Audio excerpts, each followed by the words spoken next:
সাতক্ষীরার উপর তারা জুলুম করেছে, সাতক্ষীরার জনগণের অধিকার দেয়নি, মানুষ খুন করেছে, গুম করেছে, পঙ্গু বানিয়েছে, ইজ্জতের উপর হাত দিয়েছে, সম্পদ লুণ্ঠন করেছে এবং মানুষকে কার্যত তারা তাদের দাসে পরিণত করেছে। কম বেশি এই চিত্র ছিল বাংলাদেশের। সবচেয়ে খারাপ অবস্থা ছিল সাতক্ষীরা। আমরা মহান আল্লাহর দরবারে দোয়া করি, শুধু আল্লাহর দিনের পক্ষ নেওয়ার কারণে যদি এই জেলার এই অবস্থা হয়, আল্লাহ তুমি দুনিয়া এবং আখিরাতে এই জেলার মর্যাদা তুমি বাড়ায় দাও। প্রিয় সহকর্মীবৃন্দ, বাংলাদেশ জামাতে ইসলামী আল্লাহ এবং জনগণের কাছে প্রতিশ্রুতিবদ্ধ যে এই জমিনে আমরা ইনসাফ কায়েম করতে চাই, আমরা দুর্নীতিমুক্ত একটি বাংলাদেশ গড়তে চাই, আমরা সুষম উন্নয়ন মানুষকে উপহার দিতে চাই। আমার জেলায় প্রধানমন্ত্রী আছে, তাই সব কিছু এইদিকে জোয়ারের পানিতে চলে আসবে, এই বাংলাদেশ আমরা দেখতে চাই না। আমরা এমন একটি বাংলাদেশ দেখতে চাই, কেউ চাইলেও তার অধিকার পাবে, না চাইলেও তার অধিকার পাবে।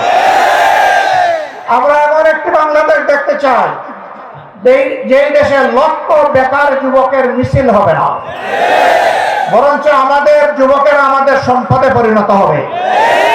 তাদের হাতে মূল্যহীন এক টুকরা সার্টিফিকেট ধরিয়ে দেওয়া হবে না, বরঞ্চ শিক্ষা সমাপনের সাথে সাথে তাদের হাতে কাজ তুলে দেওয়া হবে। এমন শিক্ষা চাই আর এমন শিক্ষিত জাতি চাই। তবে এই শিক্ষা অবশ্যই নৈতিক এবং দুনিয়াবী বা জাগতিক শিক্ষার সমন্বয় হতে হবে। মানুষ যাতে মানুষ হয়, শিক্ষা নিয়ে মানুষ যাতে ডাকাত না হয়, আমরা সেই শিক্ষাটি চাই। আমরা এমন একটি দেশ চাই, যে দেশে আমাদের মা বোনেরা নিঃসংকোচে যেমন ঘরে সুরক্ষিত থাকবেন, কর্মস্থলেও সুরক্ষা পাবেন, রাস্তাঘাটেও সুরক্ষা পাবেন। তাদের দিকে কোন খারাপ লোক চোখ তুলে তাকানোর প্রশ্রয় পাবে না। তারা ইজ্জতের সাথে, মর্যাদার সাথে, তাদের দক্ষতা দিয়ে দেশের উন্নয়নে তারাও ভূমিকা রাখবে। নবী করিম সাল্লাল্লাহু আলাইহি ওয়াসাল্লাম মানব জীবনের সবচেয়ে ঝুঁকিপূর্ণ কাজেও মহিলাদেরকে শরীক করেছে। সেই কাজটি হচ্ছে যুদ্ধ। যুদ্ধে মারা পুরুষের পাশে থেকে তারাও যুদ্ধ করেছে। বিশেষ করে বদর যুদ্ধের কঠিন দিনে আমি প্রায় এই উদাহরণটা দিয়ে থাকি। যখন কাফেররা আল্লাহ রসুলের খুব কাছাকাছি চলে এসেছিল তাকে হত্যা করার জন্য, যখন পুরুষ যোদ্ধারা দিক বিদিক কিছুটা জ্ঞান হারিয়ে ফেলেছিলেন, তখন একজন মা চতুর্দিকে ঘুরে ঘুরে আল্লাহ রসুলকে বেষ্টনে দিয়ে রেখেছিলেন। যুদ্ধ যখন শেষ হয়েছে, তার শরীরে 37টা তীর ঝুলন্ত অবস্থায় ছিল, 70টা কঠিন আঘাত ছিল। রাসূল করিম সাল্লাল্লাহু আলাইহি ওয়াসাল্লাম বলেছেন, শত্রু যখন সামনের দিক থেকে এসেছে, তখন শত্রুর তীর আমার মাঝখানে ছিল আল্লাহর এই বান্দি। যখন পিছন দিক থেকে এসেছে ছিল আল্লাহর বান্দি। ঘুরে ঘুরে আল্লাহ রসুলকে কিভাবে তিনি রক্ষা করবেন? ডাইনে এসেছে ডান দিকে, বামে এসেছে বাম দিকে। আমাদের সেই সর্বোচ্চ ইজ্জতের মর্যাদাবান মায়ের নাম ছিল হযরতে মুসাইবা রাদিয়াল্লাহু তাআলা আনহা। যদি যুদ্ধের এই কঠিন ময়দানে আল্লাহ রসুল তাদের জন্য কর্মক্ষেত্র সৃষ্টি করে দিয়ে থাকেন, আমরা কে তাদের হাত বন্ধ করা? আমাদের ব্যাপারে ইসলামের প্রতিপক্ষ শক্তিরা অপপ্রচার চালায়। জামাতে ইসলামী ক্ষমতায় গেলে মহিলাদেরকে ঘর থেকে বের হতে দিবে না, আর যদি দেও আস্তে করে এনে জোর করে একটা বুরকা পরে, জোর করে পড়ানো লাগবে না। যে দেশে ইসলাম কায়েম হবে, এদেশের মানুষেরা, মায়েরা আনন্দের সাথেই সেদিন তারা ইজ্জতের জন্য তাদের সম্মানের মর্যাদার পোশাক পরিধান করবেন ইনশাআল্লাহ। তারপরেও কোনো মা, কোনো বোন যদি এই পোশাকের বাইরে থাকেন, আমরা তাদেরকে কথা দিচ্ছি, নিশ্চয়তা দিচ্ছি, তার উপর জোর খাটানো হবে না। কারণ এদেশে শুধু মুসলমানরা বসবাস করে না, অন্যান্য ধর্মের লোকেরাও বসবাস করে। তারা তো আমাদের ধর্ম যেহেতু গ্রহণ করেনি, তাদের জন্য ইসলামের প্রেসক্রাইব করা পর্দাও তাদের জন্য প্রযোজ্য হয়। তারা যদি ইসলামের সৌন্দর্য অভিভূত হয়ে ইসলাম কবুল করে সেটা ভিন্ন কথা, তাদেরকে ইসলাম গ্রহণ করতে কাউকেই বাধ্য করা হবে না। সম্মানিত সহকর্মী বৃন্দ, এই দেশে শুধু মুসলমানরা বসবাস করে না, হিন্দু, খ্রিস্টান, বৌদ্ধ ধর্মের লোকেরাও বসবাস করে। আমরা এমন একটি দেশ চাই যে দেশে মসজিদও পাহারা দেওয়ার প্রয়োজন হবে না, মন্দির এবং মঠও পাহারা দেওয়ার দরকার হবে, গির্জাও পাহারা দেওয়া লাগবে না। সকল ধর্মের লোকেরা তাদের আপন আপন ধর্ম তাদের মতো করে শান্তিতে নিরাপত্তার সাথে তারা পালন করবে। আলহামদুলিল্লাহ, আমাদের দেশটি সাম্প্রদায়িক সম্প্রীতির একটি চমৎকার বাগান, কিন্তু আমাদের বাগানে মাঝে মাঝে হুতুম পেঁচা ঢুকে পড়ে।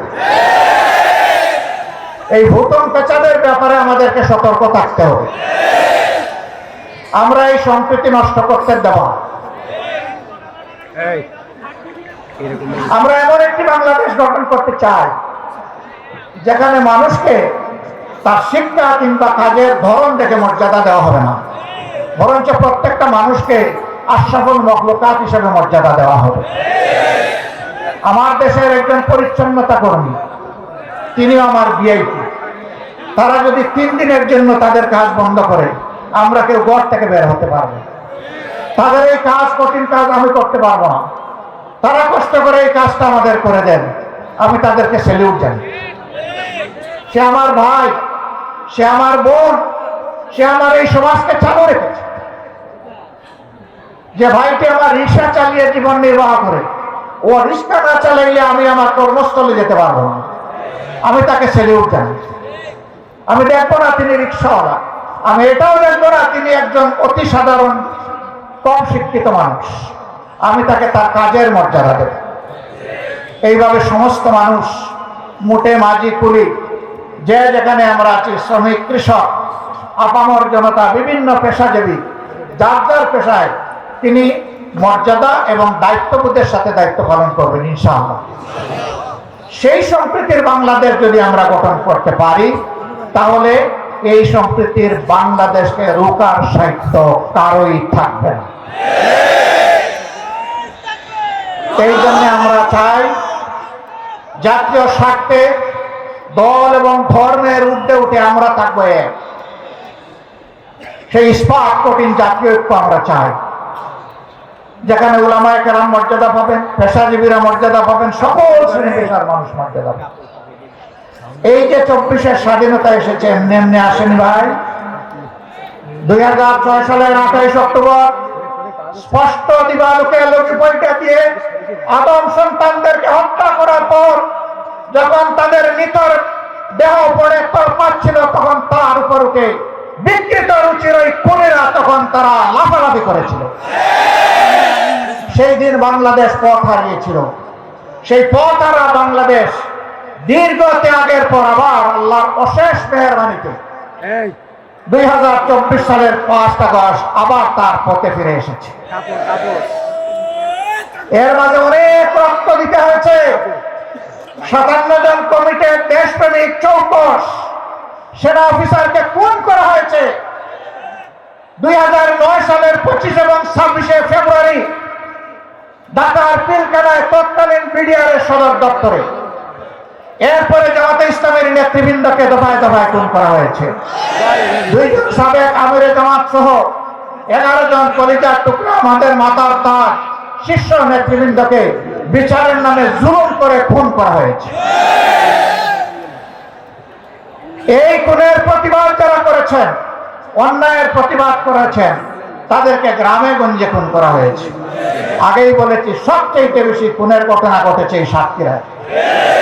তারপরে আপনাদের পার্শ্ববর্তী জেলা ঝিনাইদহে এইভাবে বিভিন্ন জায়গায় খুনের তাণ্ডব চালানো হয়েছে। ভাই ও বোনেরা, সর্বশেষ এই বছরে 1 জুলাই থেকে শুরু করে 5 আগস্ট পর্যন্ত খুনের বন্যায় বাংলাদেশকে ভাসিয়ে দেওয়া হয়েছে।